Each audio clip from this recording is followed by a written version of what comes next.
मोदी सरकार ने न सिर्फ युद्ध नीति को बदला है बल्कि आंतरिक सुरक्षा को लेकर भी कई कड़े कदम उठाए गए हैं। इसकी सीधी सी वजह है कि देश विरोधी ताकतें दुश्मन मुल्क के साथ मिलकर देश का सौहार्द बिगाड़ने की कोशिश में हैं।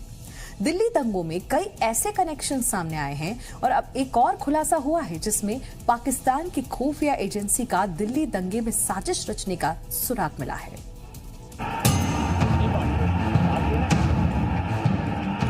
दिल्ली में दंगा, इस्लामाबाद में बना प्लान। दिल्ली में सुलगी आग, आईएसआई हेडक्वार्टर में रची साजिश। दिल्ली में खून खराबा, आईएसआई चीफ का मंसूबा।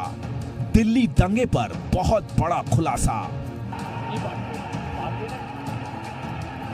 6 महीने पहले दिल्ली से करीब 600 किलोमीटर दूर एक ऐसी साजिश रची जा रही थी जिसके बारे में किसी को अंदाजा भी नहीं होगा।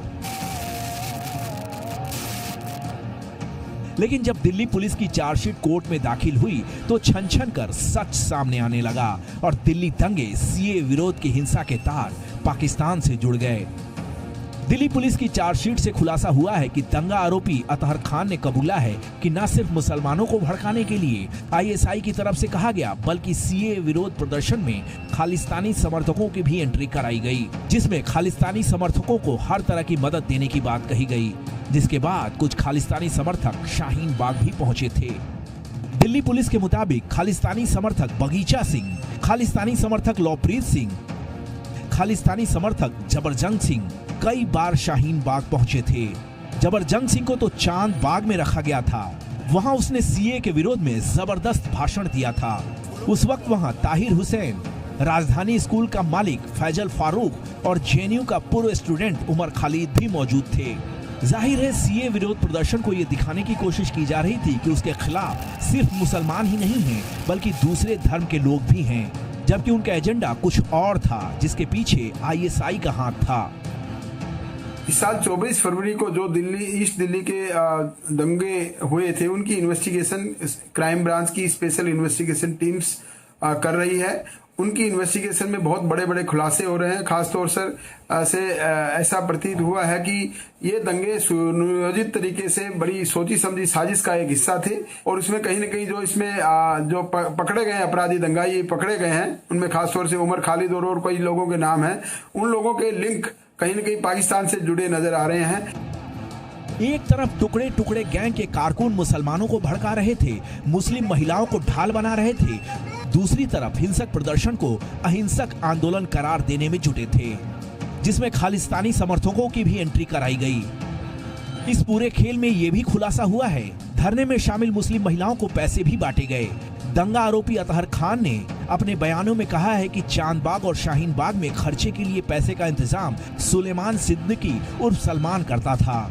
शाहीन बाग धरना स्थल पर डॉक्टर रिजवान सिद्दीकी आता जाता रहता था। डॉक्टर रिजवान सिद्दीकी ने 10 फरवरी को बताया था कि शाहीन बाग में उसकी मुलाकात खालिस्तान समर्थक बगीचा सिंह और लवप्रीत सिंह से हुई थी। उन लोगों ने बताया था कि वो भारत के खिलाफ काम कर रहे हैं। उन्हें आईएसआई ने मैसेज भेजकर कहा था कि खालिस्तान समर्थकों को भी सीए और एनसीआर के विरोध में हो रहे प्रदर्शनों में हिस्सा लेना चाहिए। जांच में यह भी सामने आया है कि पाकिस्तान की आईएसआई खुफिया विभाग ने खालिस्तान के लोगों को जो प्रदर्शन स्थल थे उन पे वहां पर भेजा और इस तरह से आईएसआई और खालिस्तान का दोनों का मिलन हुआ, जिससे प्रदर्शनकारियों को उकसाया गया। दिल्ली पुलिस सूत्रों के मुताबिक जो लिंक मिला है उससे लगता है कि कथित बुद्धिजीवी गैंग आईएसआई के संपर्क में था। सीए विरोध में आईएसआई के कहने पर खालिस्तानी समर्थक भी साथ मिल गए, जो पीएफआई और जामिया कोऑर्डिनेशन कमेटी के साथ मिलकर प्लान बना रहे थे, जिसमें फंडिंग पीएफआई से हुई और रूपरेखा जेसीसी तैयार कर रही थी, जिसमें उमर खालिद, शर्जील इमाम जैसे दंगे के आरोपी शामिल थे, जो जगह जगह जाकर भड़काऊ भाषण देते थे और महिलाओं को तैयार करने का काम पिजड़ा गैंग की सदस्य कर रही थीं।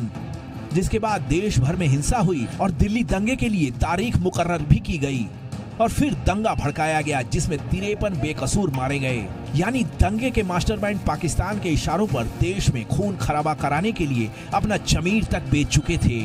ब्यूरो रिपोर्ट, जी मीडिया।